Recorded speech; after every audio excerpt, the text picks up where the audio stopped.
जी बिस्मिल्लाहिर्रहमानिर्रहीम। Dear students, अस्सलामुअलैकुम। जी, तो minor admitted to the benefits of the partnership. तो माइनर जो है उसका भी राइट्स काफ़ी सारे ट्रांसफरी की तरह के हैं। वैसे तो माइनर से हमने कॉन्ट्रैक्ट एक्ट में पढ़ा था कि उससे तो एग्रीमेंट ही नहीं हो सकता, तो फिर ये पार्टनरशिप में कैसे पार्टनर बन सकता है, तो इसको हम स्टडी करते हैं। और ये टॉपिक चूँकि एक खासा इंपॉर्टेंट टॉपिक है, आई कैप इसमें से क्वेश्चन देता है, तो इसको ज़रा एक स्केच बना लिया कि इसमें हम डिटेल में स्टडी कर लेंगे। तकरीबन सारा टॉपिक हमारा माइनर का इधर ही कवर हो जाएगा इसी स्लाइड में। जी, सो ए बी सी डी चार लोग हैं फॉर्म के, ये पार्टनरशिप है। इसमें बी जो है वो चाहता है कि अपने बेटे को, माइनर है जो कि अभी 18 का नहीं है, तो उसको इस पार्टनर में शामिल कर ले। इसके लिए सारे पार्टनर्स की कंसेंट का होना ज़रूरी है। या ये भी मुमकिन है कि किसी वक्त कोई एक पार्टनर की डेथ हो जाती, जैसे बी की डेथ हो गई है। अब जो बाकी ए सी डी पार्टनर हैं वो ये समझते हैं कि चलें यार, ये हमारा पार्टनर था तो अच्छा बंदा था और उसकी इनकम का और कोई सोर्स नहीं है, तो इसके जो बेटा है इसको हम पार्टनर बना लें।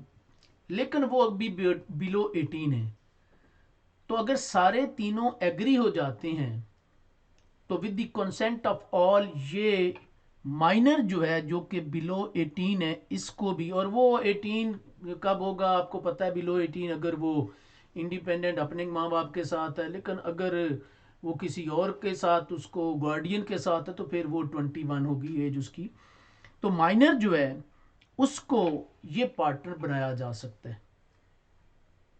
अब माइनर जो है जब उसको पार्टनर बनाएंगे तो माइनर जब तक माइनर रहेगा पार्टनरशिप के बेनिफिट से सिर्फ जो है वो फायदा उठाएगा। तो इसको पार्टनरशिप के बेनिफिट जो है वो मिलेंगे, मगर पार्टनरशिप के लॉसेज ये शेयर नहीं करेगा, क्योंकि वो तो माइनर है, वो तो बचा है अभी। अगर इसको प्रॉफिट होगा फर्म को, पार्टनरशिप को, तो ये बच्चा जो है जो कि खेल रहा है आपके सामने, तो ये बच्चा इसका बेनिफिट उठाएगा। लेकिन अगर फर्म को लॉस होता है, प्रॉफिट नहीं होता, तो फिर इससे बेनिफिट नहीं मिलेगा, इसको प्रॉफिट नहीं मिलेगा। फर्म माइनस में चली जाती है, लॉसेज है, तो भी इसको लॉस नहीं होंगे। हाँ, ये है कि सिर्फ इसको प्रॉफिट नहीं मिलेगा, बेनिफिट नहीं मिलेगा। ठीक है। तो ये यानी पार्टनर ऐसा है कि जो बस नॉमिनल आधा पार्टनर है, आधा नहीं है, आधा है। जी, अब ये पार्टनर जो है उस वक्त तक बेनिफिट उठाएगा जब तक ये माइनर है। अब हम आते हैं कि ये बच्चा ग्रोन टू एडल्ट, बड़ा हो जाता है, 18 का हो जाता है। अब ये माइनर नहीं रहा, ये मेजर हो गया हुआ है। अब इसको ये चाहिए होगा, जब ये मेजर हो जाए तो इसको ये चाहिए होगा कि विद इन 6 मंथ नोटिस दे। हम अज्यूम करते हैं कि ये 1 जनवरी जो है उसको, ये 1 जनवरी उसको ये मेजर हो गया, और 1 जनवरी 2017 को, 2022 को ये, चलें 23 23 कर लेते हैं, 23 को मेजर हो गया। अब 2023, 1 जनवरी 2023 को मेजर हो गया। इसको ये चाहिए कि विद इन 6 मंथ, यानी 1 जुलाई 2023 को, जो कि 1 जुलाई 2023 बनती है, ये नोटिस दे कि जी मैं मेजर हो गया हूं। ठीक है, ये नोटिस दे दे, इसको नोटिस देना है। अगर फर्ज करें ये नोटिस नहीं देता है, तो आफ्टर 1 जुलाई ये साइलेंट रहता है, 1 जुलाई 2023 तक, तो फिर इसको major as a partner treat किया जाएगा, क्योंकि पार्टनर तो वो पहले ही है, लेकिन अब मेजर पार्टनर बन जाएगा। अब इसे कोई रिफ्यूज नहीं कर सकता दूसरा पार्टनर के, जी अब ये अगर आ गया तो इसे कोई रिफ्यूज नहीं कर सकेगा। हाँ, एक और सिचुएशन है, इसे पता ही नहीं चलता कि 1 जनवरी 2023 को ये मेजर हो गया है।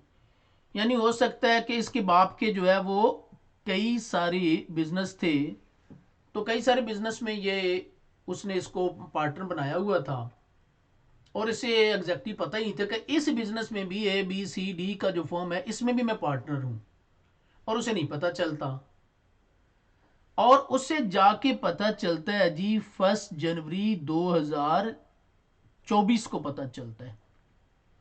अब जब भी इसको पता चलेगा, अब ये 1 जनवरी 2024 को इसको पता चला तो अब इसको नोटिस देना होगा, और इसी तरह से 1 जुलाई 2024 को फिर ये फुल फ्लेज पार्टनर होगा। अगर पार्टनर को पता चल जाता है तो उसको इन्फॉर्म कर देते हैं, अगर उनको भी नहीं पता और ये भी नहीं पता इसको, लेकिन ये इसे जो इसको पता नहीं था, इसकी जो इग्नोरेंस रही, इसका प्रूफ, इसका ओनस इसको खुद ही देना होगा।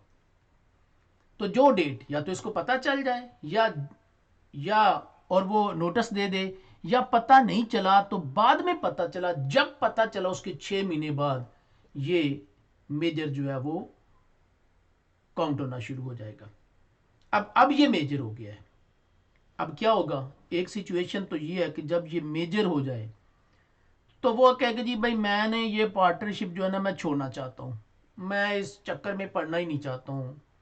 तो ठीक है, जो मुझे बेनिफिट मिले वो तो मैंने ले लिए, अब मैं चूंकि मेजर हो जा गया तो प्रॉफिट और लॉस दोनों में शेयर करना होगा, तो मैं ये पार्टनरशिप छोड़ता हूँ। उसने रिफ्यूज कर दिया, ठीक है।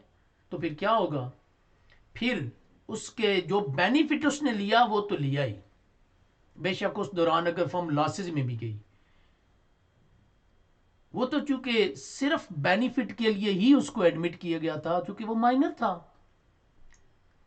और अब जब इसके जो एसेट्स हैं, जितने इसके बनते थे इसके बाप के बी के, वो सारे के सारे एसेट, फर्ज करें अगर उसके एसेट जो है वो टोटल का अज्यूम कर लेते हैं कि 25% थे, सारों के बराबर बराबर थे, तो वो एसेट सारे के सारे जो है वो इसको दे दिए जाएंगे और अल्लाह हाफिज कह दिया जाएगा।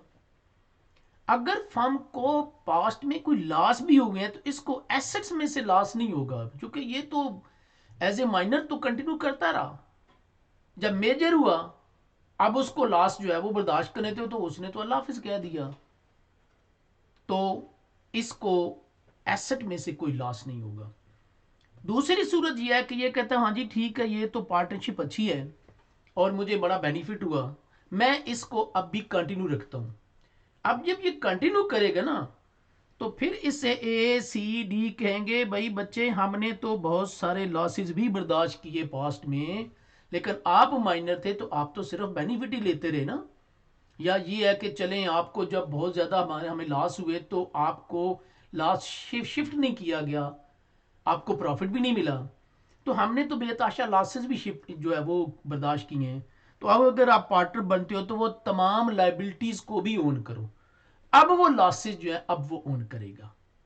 ठीक हो गया जी। चलें अब आते हैं कि बुक में क्या लिखा है इसके बारे में।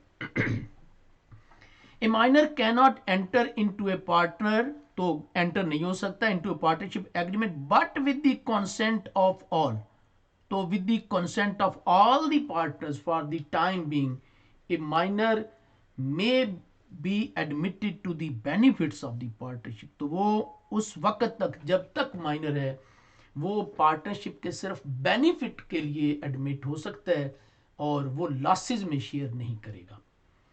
Position of minor before attaining the majority, अब मेजॉरिटी अटेन करने से पहले, ठीक है, position of minor before attaining the, यानी एज ए माइनर उसके राइट्स क्या क्या होंगे, अब भी वो मेजर नहीं हुआ। Right to share property, property mean asset, तो जो फर्म के एसेट्स हैं, एसेट्स उसके ऊपर उसका राइट होगा।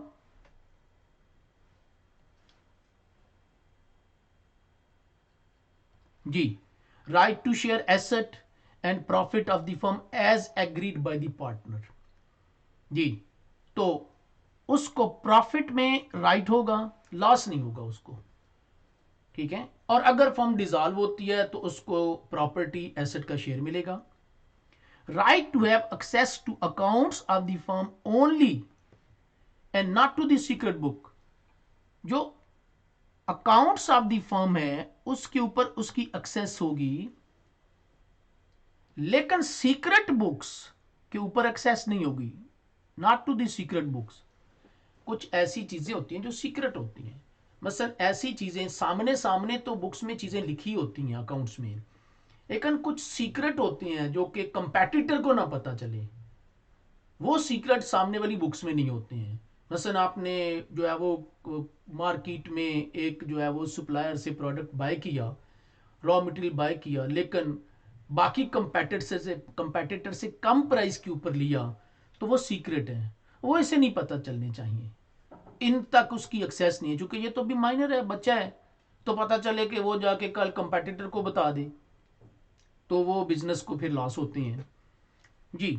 Liabilities, liabilities personally not liable, इसकी ये पर्सनली लायबल नहीं है, लाइबिलिटीज की लिमिटेड है, यानी इसको बेनिफिट होगा, इसको लॉस नहीं होगा।